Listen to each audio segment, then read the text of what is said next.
welcome back to my channel. If you guys are new here, my name is Jamie.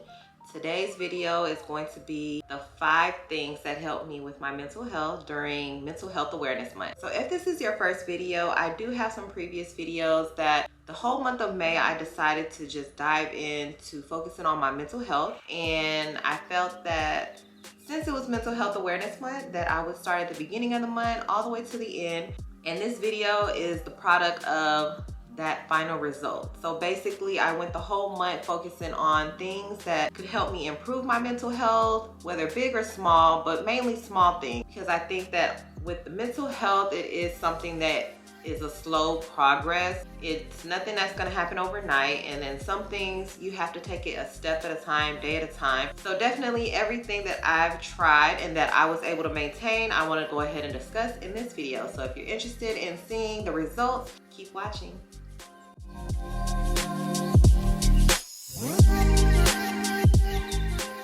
Okay, so I'm gonna jump right into it. So something that was pretty easy for me to sustain and to keep up through the whole month was hydration. And I think that making sure that our bodies were not dehydrated. Of course, we wake up, we need to replenish the fluids because we have to use the restroom first thing in the morning. So we have to replenish those fluids. And the best thing to do is to have something healthy to drink in the morning. So some people go straight for the coffee, the caffeine, but adding some water with a little bit of lemon or lime will definitely help with your digestive system, and it's healthy. You know, it's fruit, which is vitamin C, and you're getting your first dose of vitamin C first thing in the morning. It's something that I wanted to try throughout the month of May, and I can definitely feel the difference. When I drink it, it does curb my appetite just a little because I'm fasting normally, and I feel like usually, you know, if I had something to eat previous night, sometimes I'm really hungry the next morning, but I felt that every time that I did drink a lemon or lime water the first thing in the morning, I was not in a rush to get a meal. So usually I eat the first meal around 11. So I usually get up in the morning around 6, 7, the latest. 7 is the latest. But once I get up and I have that water, I definitely feel energized, more ready to go. I feel a little bit lighter and just, you know, really energized. I think the vitamin C definitely helps.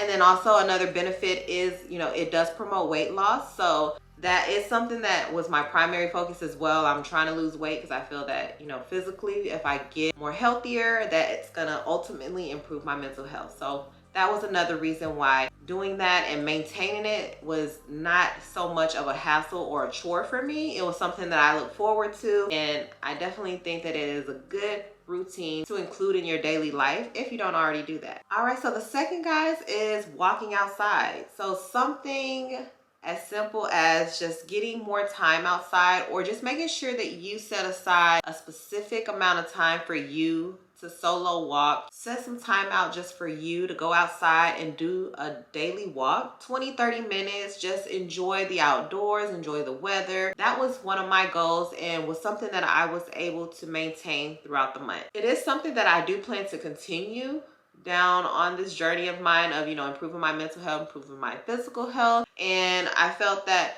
when I was doing it, when I was out there walking, you know, I had my music in, and just kind of the weather. Some mornings it was cold, but definitely once you know, walked, if you're walking at a fast pace, which I'm trying to lose some weight, so I was walking at a little fast pace, but once you start getting that blood flowing, you feel so much better. And especially after, I felt that, you know, after I did my walk, I would come home, you know, get ready to take a shower.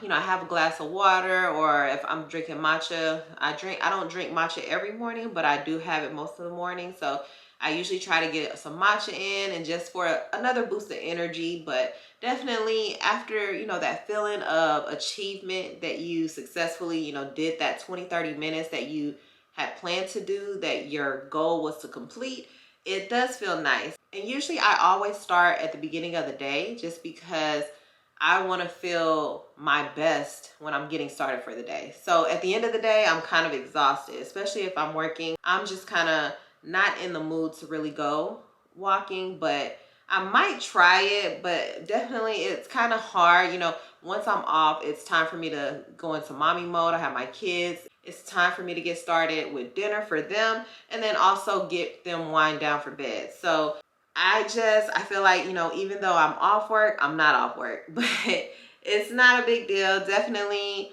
I just think that going in the morning, doing the walk first thing in the morning when I can, it's just gonna work out best for me. But if it works out for you, definitely I do recommend doing that. Trying to fit it in at least, 3 to 5 times a week is the recommendation for physical activity. So number 3, guys, is intermittent fasting. So I have talked about this in a previous video, but it is something that I've been doing. I've done in the past. Usually when I'm on keto, I'm focusing on being on keto, staying on that low carb diet. But I have been doing it most of the month. I will say, it has been, I think, 2 or 3 days. Mother's Day was May. So I did, we went bowling, so I had some snacks. But definitely fasting, setting out a specific amount of time when you're not going to eat. That's what fasting is. So basically, the most common time frame that people fast is the 16-8. So that means they would fast and not eat anything for 16 hours and then only eat in the span of 8 hours. So for example, my schedule, I don't eat anything after 7 p.m. So I stop eating, and then the first meal that I'm gonna eat the next day would be at 11 a.m. So that's 16 hours, which is easier. You're at night, you're sleeping, so you don't have to worry about eating. But then it's that morning. The morning is when you want to make sure, you put some healthy habits in between so that you're not feeling that urge like, oh, I need to eat something. So that's why, walking, doing the water, a little bit of lemon water, that definitely will help if you're trying to stay consistent with the fasting. So it has helped a lot. I feel like it's helped in my weight loss because I have lost about 6 pounds in the month of May, which my goal was 6 to 8 pounds. They say you're supposed to, the healthy amount of weight that you should lose is 1.5 to 2 pounds per week. So that was my goal, minimum. I needed 6 pounds at least. And then I was aiming for up to 10 because, you see all of those videos. Oh, I lost 10 pounds in 2 weeks. And I'm like, okay, I can lose 10 in a month, but it didn't happen. So I think a healthy trend of weight loss, that's what you should aim for. Never too high, I think, because that can ultimately make you feel down if you don't hit the mark. So it can make you backtrack. So definitely give a healthy range. Even the 1 pound, 1 pound a week is good. Especially if you're not doing a lot of exercises and you're just trying to eat healthy. Seeing any type of movement with that scale, any type of weight loss you're on the right track. So don't feel down, if you don't see that 10 pound, 25 in a week. There's so much out there. I don't even look at that no more. Compete with yourself, not with the next person. And that's going to be the healthy way to just keep your mind focused, not worrying about what someone else lost, just what you can lose, what your goal is. So I went all into weight loss, but a couple other benefits of intermittent fasting is you get brain health, heart health, and then also reducing inflammation in the body. So there's so many other things that I've researched and looked at so many videos because I was trying to understand it and then see what it could do for me. And that was my choice to say, hey, I'm going to try to incorporate this so that I could feel better about myself, not just physically, but of course, mentally. So number 4, guys, self-care routine. This one was easier than I expected. So I think because I set out a certain amount of time, I got up early. I've been getting up earlier, each day this month. And doing that has allowed me more time for myself. And with that more time came focusing on my self-care routine and really my face. So my skin is real dry where I've been to the dermatologist multiple times over the last 2 years where I've had dry patches on my skin. And usually it's in like my little T-zone area, my nose, my eyebrows sometimes, and then my chin, and then sometimes on my cheek as well. But they usually get real dry and where I need to use some type of steroid. That's what they prescribe me. But after really upgrading my skincare routine, I found that I haven't had to use that cream once this month. And usually every couple weeks I have a breakout where I need to use it. And guys, I promise you, I have not had to use the cream one time this month because I'm taking more time focusing on my skincare. So in the morning now, I do the foam cleanser. That's my first step. And then I'll go to a toner, or you can use an exfoliant. So I read that, you know, the toner acts as an exfoliant. So you could use the toner or exfoliate. I use a toner. I've researched, I've seen videos, and people sell me on what they use. So that's what I did. I found one that I wanted to try, and it's been working. I really love it. So I use a toner. I use the toner pads. Then I go in with my vitamin C serum. So the current one I'm using, I'm not sure if I really like it as much as the one I used before, but I do make sure to use some vitamin C serum. And then I go in with my moisturizer. So this step I used to do in the past. I used to be able to do moisturizer, you know, daily, but I realized even though I did the moisturizer, I would still have these breakouts. So that just goes to show you there's more to just, you know, washing your face every day. There's more to just putting on a layer of moisturizer and thinking you're good, you know? So I've used that. And last thing, I use some SPF 50 sunscreen. So the sunscreen, guys, I'm in love with the sunscreen because before, when I used to use sunscreen, even, you know, on my body, it's always thick. It's thick and it's white, like it leaves like a sheer layer. I don't like that. But this one, I saw someone using it, and so I was like, I'm gonna try it. Even though it's a little bit expensive for a small bottle, I got it and I've been using it all month. Every time I do my whole routine, I always put that on because it's so light, and I feel like I'm feeling protected as well. You know, SPF 50, usually a lot of them are like SPF 20, SPF 35, but this one was like SPF 50 and it goes on light. So it was the perfect one for me. And guys, just doing the whole routine every morning, it's just so satisfying. Like, you go in there, you're focusing on you, you're only thinking about what you want to do, what you're gonna do. Most of the time it's just me, you know, looking at my face, and I'm not even thinking about nothing else, to be honest. I'm locked into my routine. And I feel like that was one of the goals I had set out at the beginning of the month, that I wanted to focus more on my skincare. And I'm so glad I did, because like I said, I don't even use the cream, the steroid anymore. I bet you it's not even healthy, you know, to be using on your face like that long term, but I've been using it for over a year. And to know, you know, it was never a recommendation from my dermatologist to try these skincare products. So it's like, I don't know. I can't even say anything. You know, my daughter's planning to be a dermatologist, so she's gonna tell me why they don't suggest products, to be honest. Like, she's gonna have to tell me why they don't do that. But anyways, back to it.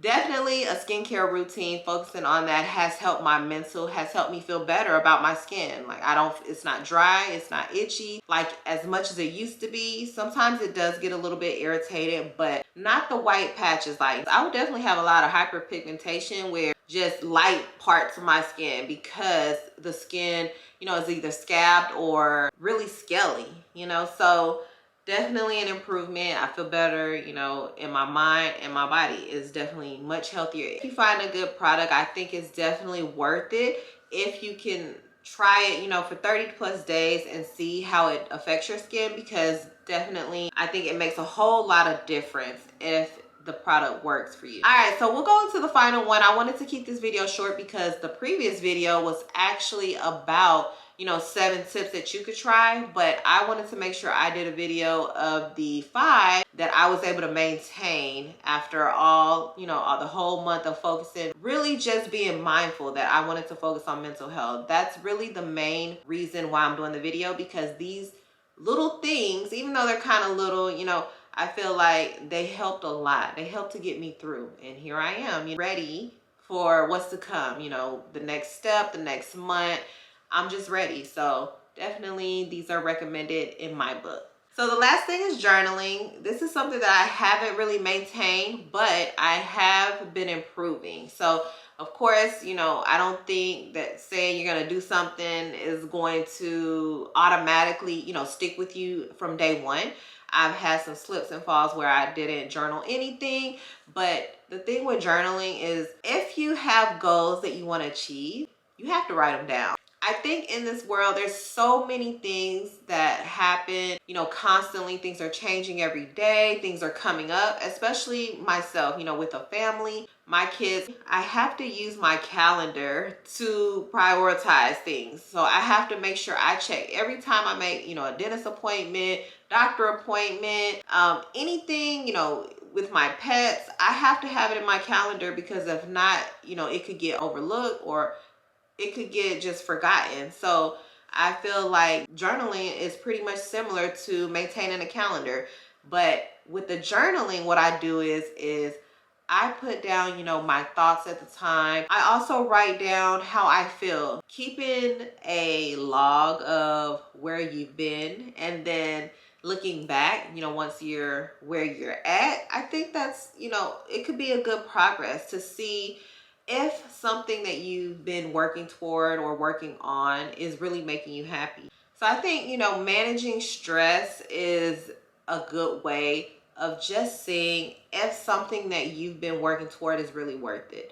So if you're just always stressed out, I think it's good to push through some stress, but at the same time, how much stress are you really wanting to put yourself through? Everyone has, a certain level, a threshold of stress or tolerance that they've built up or that they can handle. So that's definitely something that you have to look back on. Sometimes you forget. If you don't write it down, you forget where you were in that moment. And I think it's important that we can remember. We can look back and say, okay, this happened this day because of this, and you don't want that to happen again. So what do you have to do to cut that out or to make sure it doesn't happen? So definitely journaling is something I'm growing to like, but it is a little bit it's a little difficult to maintain, and I think it's just because I have to set out time to do it. And with me waking up early, that's one of those things that I feel like I should go ahead and include every morning. I think that will help me stay on top of it, especially with things that I want to do for the day or for the week. Journaling is actually one of the top things that I feel I want to incorporate. So it is going to be a work in progress, and I feel like I'm going to continue. Even though we're outside of Mental Health Awareness Month, I'm definitely going to continue with these habits, which I feel like I've now past that 21 day, that 21 day to build a habit thing. So I think that I can maintain it, and I'm very hopeful that I will maintain it. And I hope that you guys have found the benefits of these 5 things. I think, if you can do 1 or 2 things, I think that's great. Just doing something that you feel will help you and then seeing the result. Does it really help you?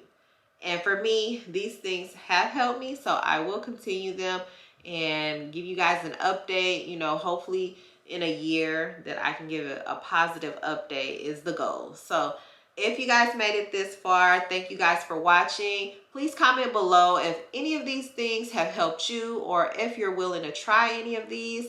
Also, please hit subscribe if you haven't already for my future videos. I'm going to be posting a video soon on what I'm going to be focused on the month of June. So I hope you guys enjoyed the series that I've made so far for the month of May, and hope to see you guys soon. Thanks for watching.